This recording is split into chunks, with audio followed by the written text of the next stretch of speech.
د مالیې وزارت د دعوت او ارشاد ریاست د دغه وزارت اړوند د ګمرکونو او عوایدو معاینت له کارکوونکو څخه ازموینه واخیسته. دغه لیکلې ازموینه چې نن د یکشنبې په ورځ د مالیې وزارت د دعوت او ارشاد ریاست لخوا څخه د ګمرکونو او عوایدو معاینت په جومات کې ترسره شوه، د ګمرکونو او عوایدو لویو ریاستونو ټولو کارکوونکو ګډون درلود. د ازموینې موخه د اوامرو پیروي، دیني چارو ته د کارکوونکو هڅول او د الهي قوانینو پلي کول و،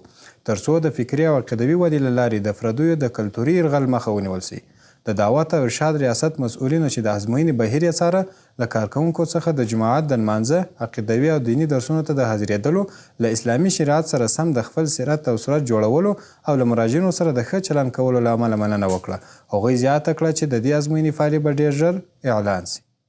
بسم الله الرحمن الرحیم. لکه څرنګه چې تاسو ته معلومه ده، دعوت او ارشاد په هر وزارت و هر مستقله اداره کې یو ریاست ایجاد سو د امارت له راتګ سره سم.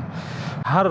رئیس د دعوت و ارشاد دی د هغه خپل وزارت و د خپل ریاست متعلق له کارمندانو څخه ربعوار امتحان واخلي. نو د همهغه فرمان یا د هغه حکم د تطبیق په موخه باندې موږ د وزارت اړوند او د وزارت اړوند چې کوم ریاستونه دي، هغه عمومي لوی ریاستونه لکه د ګمرکاتو او د عوایدو لوی ریاست، له دې ټولو کارمندانو څخه مو الحمدلله ښه په شفافیت او ښه په نظم او ترتیب سره امتحان واخیستی دی، الله په فضل او کرم سره. ګرانو محترمینو ورونو، زموږ هدف او زموږ د عمراو هدف او مقصد په دې امتحان کې دا و چې یو باعثتوب پر دغه د دعوت و ارشاد کم درسونه چې دي او کم نظمونه چې دي د امتحان اول دغه دا و چې دا یو باعثتوب دی پر دغه باندې چې دا ملګري خپل درسو ته متوجه سي. او بله دا خبره د دې د اهمیت په اړه باندې، اهمیت د دې دا دی چې اوس الحمدلله کوم هغه 15 سوالونه چې موږ دلته راوړي وه دا د عقیدې په اړه وه، نو په دې کې ملګرو په عقیده کې پراخي راځي، په نیت کې پراخي راځي، په معلوماتو کې پراخي راځي. دا اهمیت دی. الحمدلله ټولو امتحان ورکوي په معاینیت کې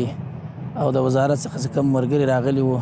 ټولو څخه مننه کوو، خصوصا زموږ د دعوت ارشاد رئیس صاحب څخه له ده سره همکاران علما کرام راغلي وو،